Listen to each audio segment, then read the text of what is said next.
Greetings and welcome to Vulpecula Media. I can't believe I'm doing another one of these. I thought I was done with version 3, but the Close-to-Canon Geralt project continues as I further procrastinate my new game plus. Right, so I uploaded the last video, I promoted it on Reddit, and somebody on Reddit was like, hey man, what about Bloodbath? You know, the whole Butcher of Blaviken thing, and I was like, yeah man, that's a great point, but, you know, Euphoria makes you stronger. And that was the wimp's response, and I thought about it, and they were totally right. I just didn't want the challenge of having to play by Bloodbath's rules. So, tweaky time. Right, first thing that changed was I went and had my swords, both of them, I had them fitted with invigoration rather than preservation on my last build. So when at maximum vitality, any vitality regeneration turns into added damage on your next strike, which is grand. I think that makes sense, actually. I kind of overlooked it when I was looking at what's canonically accurate. I think it makes perfect sense. If you are hurt and you take medicine, it makes you better. If you are fine and you take medicine, it makes you more than better. It becomes a performance enhancer or a health enhancer. So I think it makes perfect sense. I don't know if I explained that right. Decoctions quickly. Water Hag increases your damage at vitality, so basically Invigoration and Water Hag will give us a 100% bonus on our hits. Echidna makes sure that I'm using my stamina, regenerating my vitality. And Troll Decoction also keeps vitality regenerating, which is grand. I got my WRD as well, for if I'm really struggling. Superior Northern Wind, just because it's the best and arguably most humane bomb in the game. And then Grape Shot, because as I've explained before, witches shouldn't fight with fire if they can avoid it. Or light for that matter, which is why I didn't use Saemon. So the fire is only a short side effect of that. My Geralt is naked because I want the Kaer Morhen armor for my New Game Plus. And if you're not wearing armor, I think it gives you upgraded Kaer Morhen.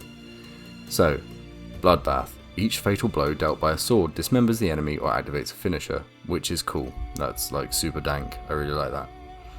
But the actual functionality is that each blow dealt by a weapon in melee combat increases attack power by 5% until combat ends to a maximum of 250%, which is nuts. That's actually higher than,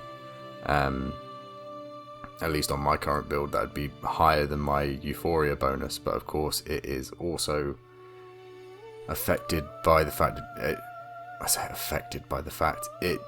the bonus is lost if I take damage. Not including toxicity damage, but if I take damage from someone else, I lose that bonus and have to start again. But then again, it is true to life. It is very... Well, that's not good. Sorry, guys. It's true to life in the fact that whilst Geralt, oh my god, what is wrong with me? Whilst Geralt is superhuman and super focused and he has his resolve and, you know, you won't stop him unless you kill him, he does notice he's being hit when he gets hit, and it, you know, can have devastating effects if he gets slapped by a chort, or if he gets, you know, snicked on the neck by an arrow. That can seriously screw with his flow.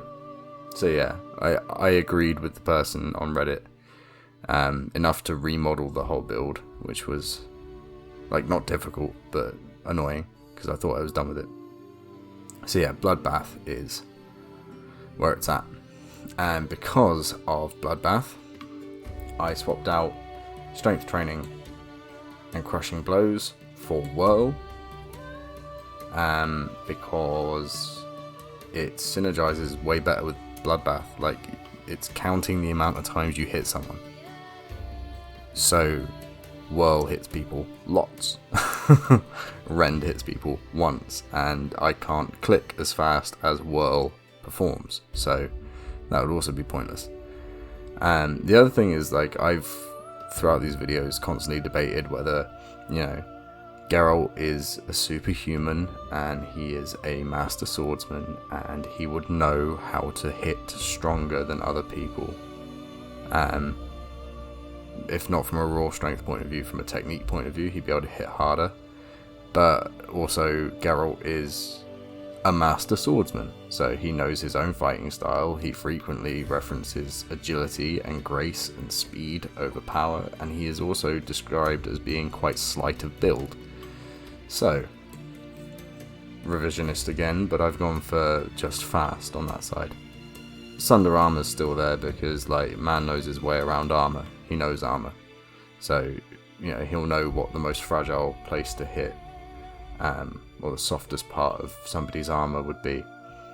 But yeah, otherwise we've got the full fast tree, the full defensive tree, and now we've got resolve on top of razor focus because we want to keep those adrenaline points to fuel Whirl. Still got delusion for quality of life. Still got our increased tolerances, because we're still going to be using decoctions, which obviously require our acquired tolerance, and we're going to be using potions when we have to as well. So, and to be fair, those two things are really what makes a Witcher. Like, that is the trial of the grasses. I've said it before. Like, yes, it alters their cells and it does all the fancy sci-fi fantasy stuff, but the reality is that functionally it just makes them more resistant to pathogens, drugs, poisons, synonyms, etc. So yeah, right. My little naked Geralt stats to show you aren't impressive because he's naked. And hasn't started fighting, but that should skyrocket up as soon as things are kicking off. Cool. Right, well, thank you for joining me again for yet another revision of my little passion project. The next Witcher upload should be a New Game Plus playthrough, not all at once, obviously. It will be a first installment. So yeah. Like if you like this video, leave a dislike. If you didn't like it, I'd rather people were honest. Leave some feedback though, man. Like, a thumbs down is just so annoying if it doesn't come with at least a sarky comment about how I can improve myself. And yeah, subscribe for more, because there's literally gonna be more coming, like, in an hour. So cheers.